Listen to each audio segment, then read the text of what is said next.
সকলো দিশতে কৰিব লাগিব। বিশেষকৈ সাহিত্য, সংস্কৃতি, শিল্প আমি টেঙানি অসমৰ ভিতৰতে জাকত জিলিকা হ'ব লাগিব।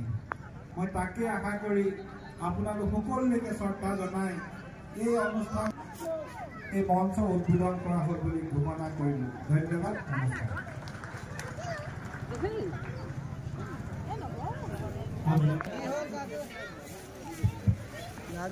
আমি কেনেকৈ আচলতে তেখেতলোকৰ সপোনক বাস্তৱ ৰূপত আগুৱাই লৈ যোৱাৰ প্ৰয়াস কৰিব পাৰি শশাংক বৰাক আমি সম্বৰ্ধনা জনাবৰ কাৰণে অনুৰোধ জনাইছোঁ।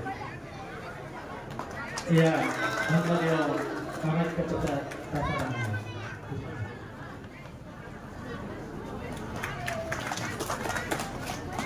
আৰু আমি আমাৰ মাজত বৰপথাৰ নগৰৰ কাৰণে অনুৰোধ জনাইছোঁ।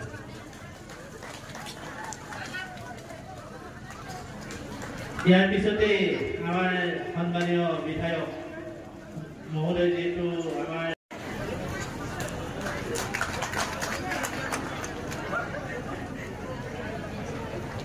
আছে তেখেতকো সমৰ্থনা পত্ৰ দিবৰ কাৰণে অনুৰোধ জনাইছোঁ। যোগাযোগ কৰাৰ দায়িত্ব দিছিল।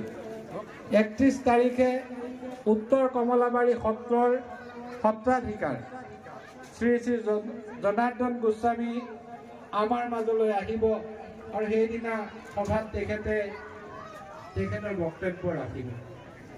কালিলৈ অসমৰ এজন মন্ত্ৰী জয়ন্ত মল্ল বৰুৱা ডাঙৰীয়া, 31 তাৰিখে অসমৰ আন এগৰাকী মন্ত্ৰী ৰঞ্জিত